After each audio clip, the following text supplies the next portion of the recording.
Hello dear students, जय हिंद, वंदे मातरम। स्वागत है आप सभी का हमारे online study platform physics toppers academy. मैं हूं गौरव सर और आज हम चैप्टर नंबर 29, ये है आपका चैप्टर नंबर 29 जो कि अर्धचालक है। अर्धचालक, इसके कुछ मैं न्यूमेरिकल कराने वाला हूँ। इसके कुछ न्यूमेरिकल प्रॉब्लम कराने वाला हूँ मैं। इसमें मैंने एक क्वेश्चन लिया है, लिखा है कि 30 वोल्ट शिखर मान का प्रत्यावर्ती धारा स्रोत एक जर्मेनियम डायोड तथा 400 ओम प्रतिरोध के साथ श्रेणी क्रम में जोड़ा गया, जैसा कि आप चित्र में देख पा रहे हैं।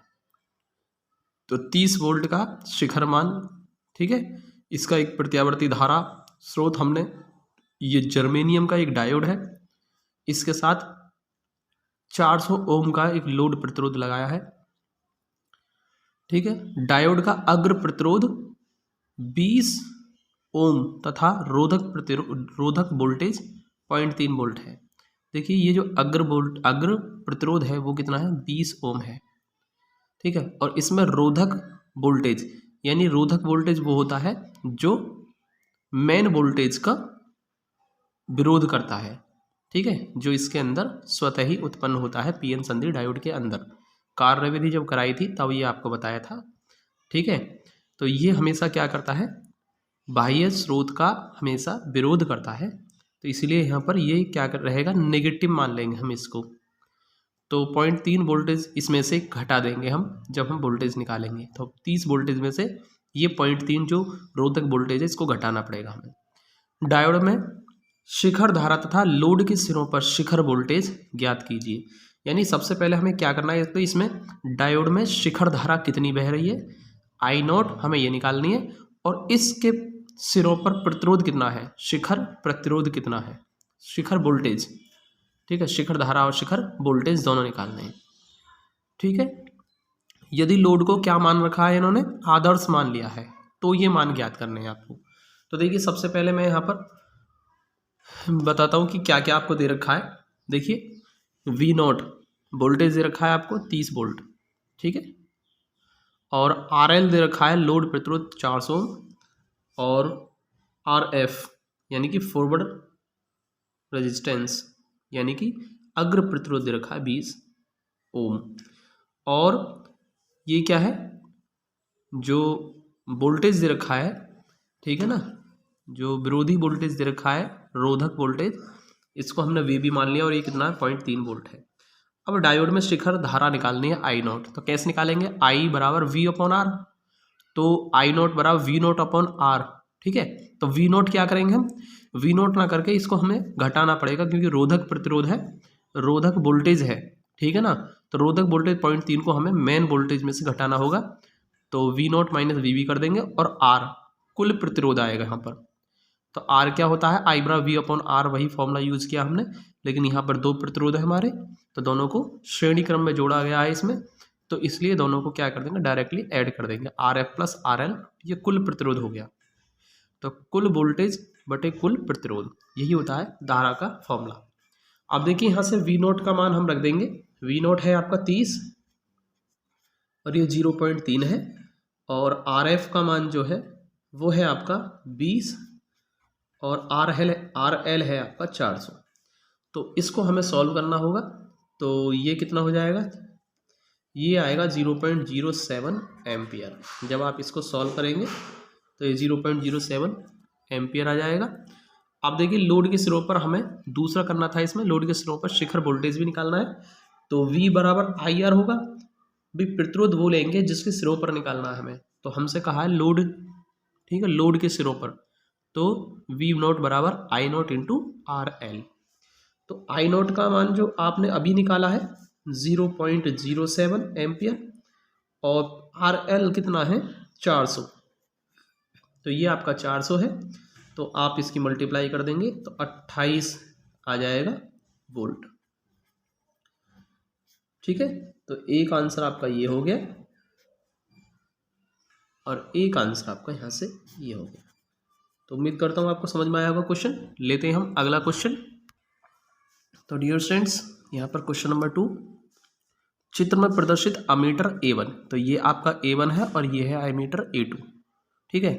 इसमें मापी गई वैद्युत धाराएं क्या है, यानी A1 में कितनी धारा है और A2 में कितनी धारा है, ये आपको निकालना है, ठीक है। I1 मान लीजिए A1 में प्रवाहित धारा I1 है और A2 में प्रवाहित धारा का मान I2 है। तो हमें I1 और I2 के मान ज्ञात करने हैं सिर्फ इस क्वेश्चन के अंदर। यदि इनके प्रतिरोध नगण्य तथा डायोड आदर्श हो, यानी ये माना है कि इनका जो कोई प्रतिरोध नहीं है, नगण्य प्रतिरोध है, और जो डायोड लगा हुआ है ना, ये कैसा आदर्श है, मतलब इसमें खामखा के जो एनर्जी लॉस वगैरह या खामखा के जितने फैक्टर है ना, उन सबको नेग्लेक्ट मान लिया गया, ठीक है। तो यहाँ इनका खुद का कोई प्रतिरोध नहीं है, ऐसा माना गया है इसमें। तो समझ में आया ना आदर्श क्या है।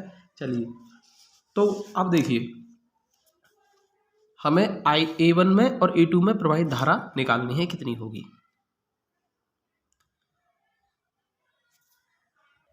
तो डियर स्टूडेंट्स, सबसे पहले हम अमीटर A1 से मापी गई वैद्युत धारा निकालते हैं। तो देखिए यहाँ पर देखते हैं हम A1 कहाँ, ये रहा आपका। तो आप देखेंगे इसमें जब ये प्लस है तो धारा इस तरीके से प्रवाहित होगी, यानी प्लस जो जुड़ा हुआ है वो N टाइप से जुड़ा हुआ है, और जो नेगेटिव है बैटरी का वो जुड़ा हुआ है P टाइप से। तो ये जो आप देख पा रहे हैं कि इस सर्किट में ऊपर कोई धारा नहीं होनी चाहिए, क्योंकि यहाँ हम देख पा रहे हैं कि ये कैसा आ गया, उत्क्रम अभिनत में आ गया, क्योंकि प्लस टाइप यानी प्लस जो है बैटरी के प्लस टाइप जो है बैटरी का वो N टाइप से जुड़ा हुआ है, तो ये रिवर्स बाइसिंग में हो गया, उत्क्रम अभिनति हो गया, इसलिए इसमें कोई भी धारा प्रवाहित नहीं हो रही होगी। तो A1 में जो धारा का मान होगा वो क्या होगा, 0 होगा। तो I1 क्या मान लेंगे हम यहाँ पर, 0 होगा। अब हम देखते हैं A2 से मापी गई विद्युत धारा। अमीटर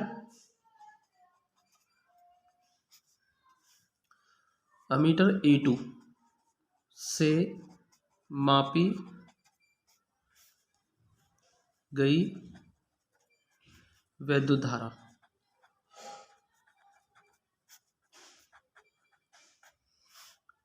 I2, तो I2 कितना होगा, I बराबर V/R फॉर्मूला होता है हमारा। तो इसमें V कितना है, वोल्टेज तो 2 वोल्ट का है इसमें, तो 2 वोल्ट।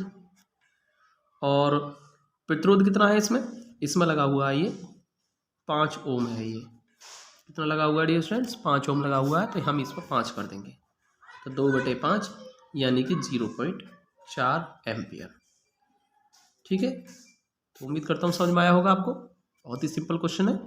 अब एक क्वेश्चन और लेते हैं हम अभी। तो डियर स्टूडेंट्स, ये है क्वेश्चन आपके सामने, चित्र में प्रदर्शित 3 डायोड एक 11 वोल्ट की बैटरी के साथ जोड़े गए हैं। देखिए 3 डायोड है, इसे हम D1, D2 और D3 मान लेते हैं, ठीक है। तो D1, D2, D3, तो मान लीजिए D1, ये D2 और ये है आपका D3, ठीक। तो 3 डायोड है और 11 वोल्ट की बैटरी, देखिए ये रही आपकी 11 वोल्ट की बैटरी, इसके साथ जोड़े गए। और मान लीजिए यहाँ से धारा बहनी स्टार्ट होगी, प्लस से चलेगी धारा इधर को, तो कुछ धारा इधर जाएगी, कुछ इधर जाएगी, कुछ इधर जाएगी, तीनों डायोड में धारा जाएगी, ठीक है।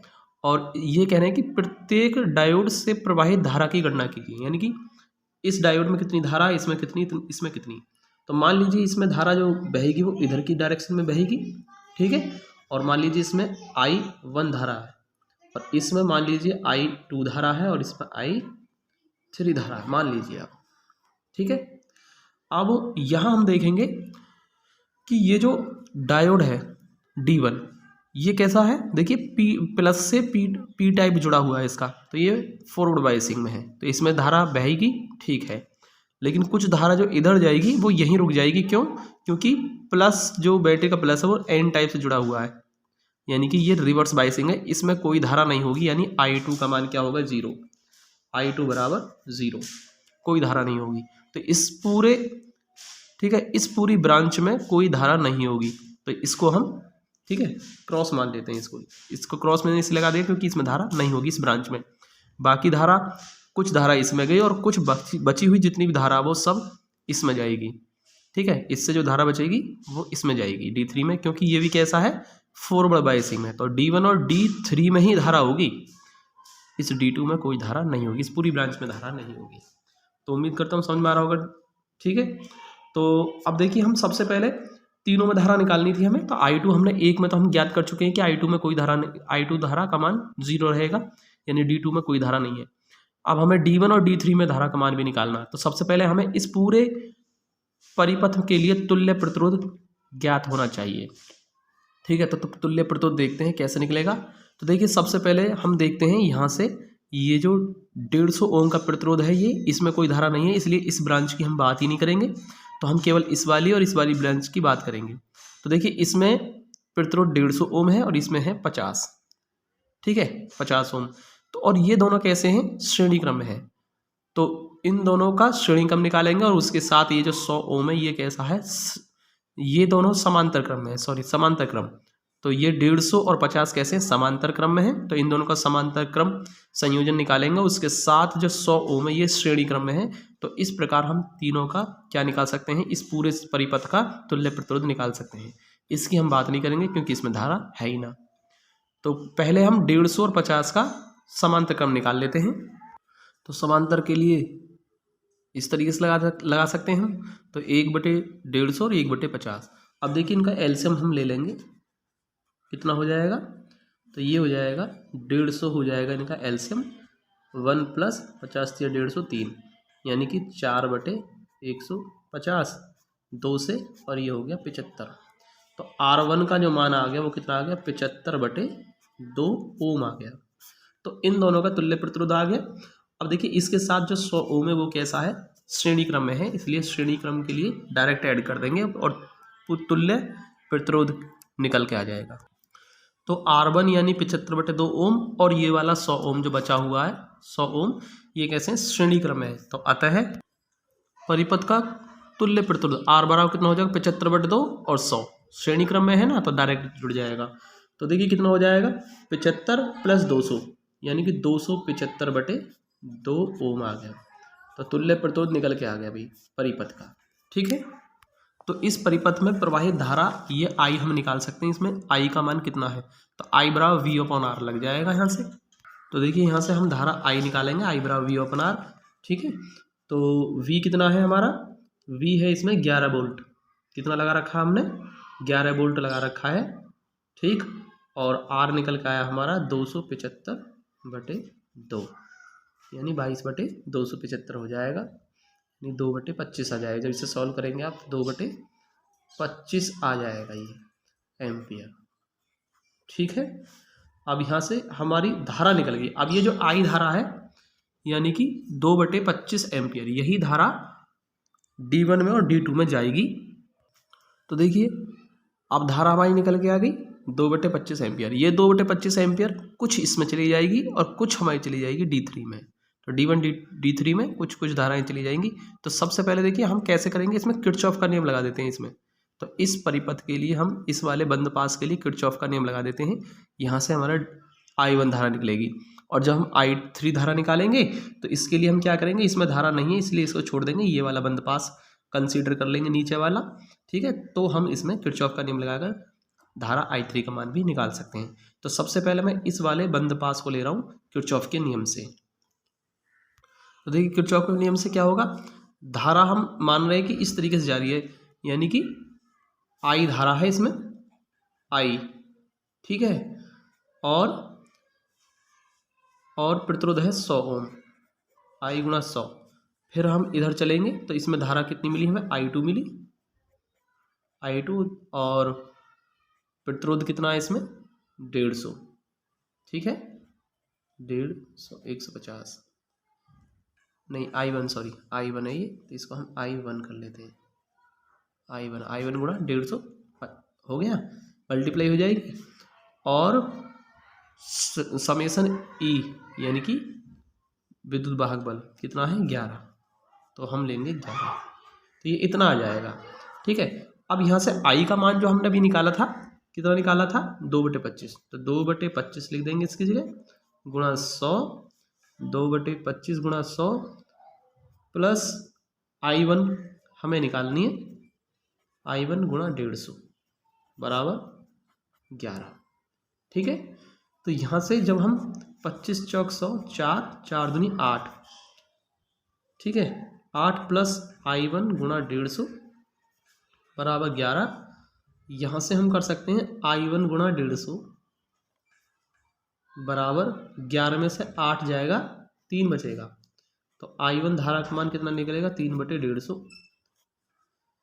ठीक है, यानी कि 1/50 आ गया। ये कितना आ गया, 1/50 एम्पियर। तो देखिए हमने यहाँ से धारा I1 जो कि डायोड D1 में प्रवाहित हो रही है, हमने उसका मान निकाल दिया और ये हमारा एक आंसर आ चुका है। अब हमको देखिए क्या निकालना है, अब हमें इस D3 में प्रवाहित धारा I3 भी निकालनी है। तो इसके लिए फिर से क्या करेंगे, किरचॉफ के नियम से लगा देंगे। ठीक है, अथवा किरचॉफ के नियम से, पुनः किरचॉफ के नियम से क्या होगा देखिए। तो इसके लिए होगा ये वाला बंद पास हम ले लेते हैं इसमें। तो कितना होगा देखिए, इस बार हम इधर से चलते हैं, इधर से। तो I1 धारा, ठीक, I1 इंटू कितना हो जाएगा, I1 इंटू 50। ठीक, I1 गुणा 150, I1 गुणा 150 और फिर इधर आएंगे हम, तो धारा के विपरीत दिशा में आ गए हम, I3, तो नेगेटिव लेंगे, I3 गुणा 50। तो किरचॉफ के नियम से हम धारा के विपरीत दिशा में आ गए। लेकिन यहाँ पर कोई भी विद्युत वाहक बल नहीं है इस परिपथ में, पूरे में, इस बंद पास में, इसलिए बराबर 0 रहेगा। ठीक है, अब I1 का जो मान है वो हमारा 2/25 है। 2/25 गुणा 150 बराबर 50I3 कर सकते हैं हम इसको। अब यहाँ से 5 से काट दीजिए इसे, 5 पंजे 25, 5 दिया 15, 0, 5 6 30, 6, तो 6 दूनी 12 हो गया। यानी I3 का मान कितना आ गया, 12/50। कितना आ गया दोस्तों, 12/50 आ गया। तो डियर स्टूडेंट्स, हमसे यहाँ गलती होगी, I1 का मान 2/25 नहीं है, I1 का मान 1/50। तो यहाँ 1/50 करना होगा हमें। तो ये इसको हम दोबारा कर लेते हैं, चलिए। तो I1 गुणा 150 माइनस के I3 गुणा 50 बराबर 0। ठीक है, अब देखिए यहाँ पर हम I1 का मान रख देते हैं। I1 का मान निकाला हमने अभी 1/50 गुणा 150 माइनस के I3 गुणा 50 बराबर 0। 50 दिया 150, 3 आ गए यहाँ पर। तो यहाँ से हम 3 बराबर हो जाएगा 50I3। ठीक है, और यहाँ से I3 जो निकलेगा वो 3/50 आ गया। तो 3/50 एम्पियर आ गया, और यही हमारा क्या होगा, आंसर हो जाएगा I3। तो हमें डायोड D1 और D3 में और D2, D1 D2 D3 तीनों में प्रवाहित धारा निकालनी थी। D1 में प्रवाहित धारा I1 है जो कि 1/50 हो गया, और I2 धारा हमारी क्या आ गई, 0 आ गई, हमने स्टार्टिंग में बताई दी। ठीक है, और डायोड D3 में प्रवाहित धारा I3 है जो कि इसका मान 3/50 एम्पियर है। तो उम्मीद करता हूँ यहाँ तक समझ में आया होगा आपके। तो लेते हैं हमें एक और क्वेश्चन, और क्वेश्चन इस प्रकार है, दिए गए PN संधि डायोड से प्रवाहित धारा की गणना कीजिए। देखिए एक PN संधि डायोड दिखाया गया है यहाँ पर, ये रहा, और इसके इस सिरे पर प्लस के 5 वोल्ट लगाए हैं, एक प्रतिरोध लगा हुआ 300 ओम का, और इस सिरे पर माइनस के 1 वोल्टेज दिए गए हैं। तो इसमें प्रवाहित धारा निकालनी है। सपोज इसमें धारा कितनी प्रवाहित हो रही है, I हो रही है। ठीक है, तो देखिए हम क्या देखते हैं, हम सबसे पहले इसमें 2 विभवांतर दे रखे हैं, इन दोनों को हम क्या करेंगे, एक साथ इनका परिणामी निकालेंगे। यानी कि विभवांतर क्या होगा, विभवांतर V बराबर कितना होता है अभी, विभवांतर निकालेंगे। एक तो प्लस के 5 है, तो इसे हम A बिंदु मान लेते हैं, इसे B। तो विभवांतर कैसे निकालेंगे, VA माइनस VB। तो VA माइनस VB, और VB कितना आपका -1। तो टोटल विभवांतर V कितना निकलेगा, 5 और प्लस 1, यानी कि ये हो गया 6 वोल्ट। ठीक है, और R कितना है इसमें प्रतिरोध, वो 300 ओम का है। तो डियर स्टूडेंट्स, धारा I निकालनी है हमें। I बराबर कितना होगा, I बराबर होगा V/R। तो V कितना है इसमें 6, और R है आपका 300। तो कितना हो जाएगा ये, यहाँ से इसे हम सॉल्व कर देंगे, ये आ जाएगा 0.02 एम्पियर आ जाएगा जब आप इसे सॉल्व करोगे तो। ठीक है, उम्मीद करता हूँ समझ में आया होगा आपके, बहुत ही आसान है। एक क्वेश्चन और लेते हैं हम। क्वेश्चन है, प्रदर्शित परिपथ में, ये परिपथ है, A व B के बीच तुल्य प्रतिरोध ज्ञात कीजिए। तो ए और बी के बीच कितना प्रतिरोध है, तुल्य प्रतिरोध कितना है इस परिपथ में, वो ज्ञात करना है। यदि V A is less than to B V B, यानी इसका विभव कम है और इसका विभव ज़्यादा है। तो देखिए ध्यान से, तो इसका विभव ज़्यादा है तो इसका मतलब परिणामी विभव जो आएगा वो वी बी का आएगा, क्योंकि ये कम है, तो ये कम है तो प्रभावी कौन सा रहेगा, वी बी। तो यहाँ से धारा चलेगी इस तरीके से, तो धारा इधर जाएगी, तो यानी कि धारा इधर से बह रही है और ये कैसा आ गया, रिवर्स बाइसिंग में आ गया। तो इसका मतलब इस डायोड में कोई धारा नहीं है, मतलब कोई प्रतिरोध नहीं है इसमें, ऐसा मान सकते हैं। इसमें धारा है ही नहीं हमारी, तो इसको हम नहीं करेंगे, इस ब्रांच को नहीं लेंगे यहाँ से। तो धारा क्या रहेगी, इसमें होगी, ठीक है, इस वाले परिपथ में, इस ब्रांच में जारी होगी धारा। तो देखिए जब इसमें धारा जा ही नहीं रही तो इसको हम क्या मान लेंगे, जीरो मान लेंगे, ये है ही नहीं, धारा ही नहीं है इसमें, ठीक है। तो ये रुकावट नहीं डालेगा, इसको छोड़ देंगे हम। तो केवल 10 ओम की वजह से, 10 ओम की ही इस परिपथ में तुल्य रुकावट होगी, यानी तुल्य प्रतिरोध होगा। तो हम कह सकते हैं ए व बी के बीच तुल्य प्रतिरोध कितना होगा, ए व बी के बीच तुल्य प्रतिरोध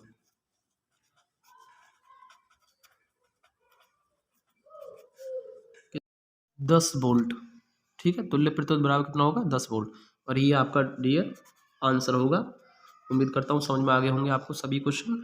और अगर किसी क्वेश्चन में आपको कोई भी डाउट हो तो मुझे व्हाट्सएप करें, मैं आपको तुरंत सॉल्यूशन दे दूंगा, ठीक है। तो मिलते हैं अगले वीडियो में। वीडियो को लाइक ज़रूर करते रहें भाई, ठीक है।